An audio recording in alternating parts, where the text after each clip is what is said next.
Iga, warm welcome back to Miami. You're a former champion here, so it's an event that ticks the boxes really. You've had success and you seem to like playing here, so how does it feel to be back? Yeah, I always enjoyed being in Miami. Off-site, there's so much, fun stuff to do, and I'm enjoying the ocean and the beach as well, so that's, really important for me. And on the court, obviously, every year the tournament looks a bit different, so I'm trying to treat it as a different story. And you come off the back of a quarter-final at Indian Wells, so did you spend a couple of days there afterwards, or did you come straight over, and have you had a chance to practice much in Miami?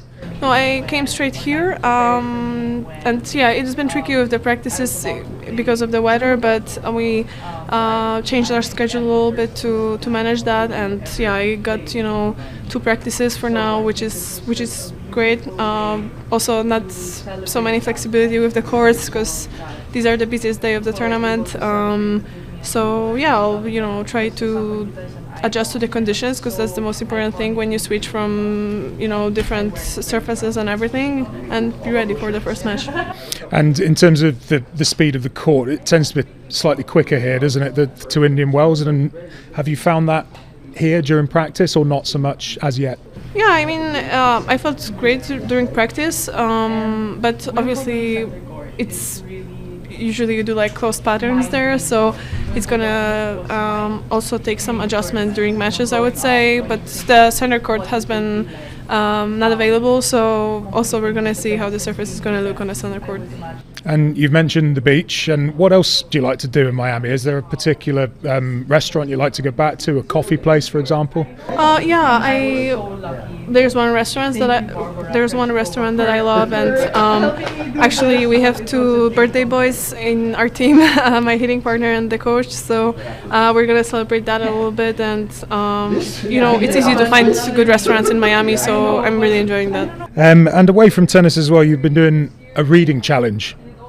So can you tell us a little bit more about that, and which books would you recommend at the moment that you've read? Well, you're gonna see that on the reading challenge. I'm not gonna spoil it for you, but basically, the reading challenge is something that I also did in 2023, and it's been a success mostly because I feel like I engaged people to read more, and they've actually gave me some great feedback about their kids starting to read, or they got back to the habit of doing it instead of doing some stuff on social media, or spending time in a different way. So I'm really happy about that. It also kind of inspired me to browse through different kind of books and look a little bit more for different kind of books. And I think during this reading challenge, I'm gonna recommend 2-3 positions from last year that I loved, and that really stuck with me. And then I'm gonna follow up with something that I read this year. Actually, I already read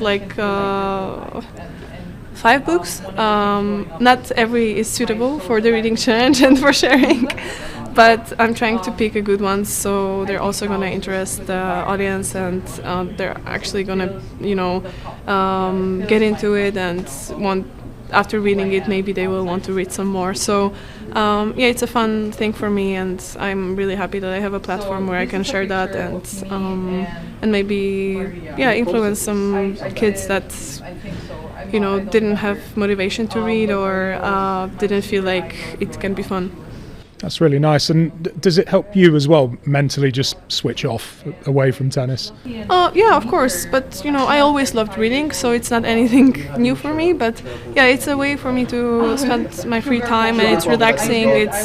I really like to get into the other world.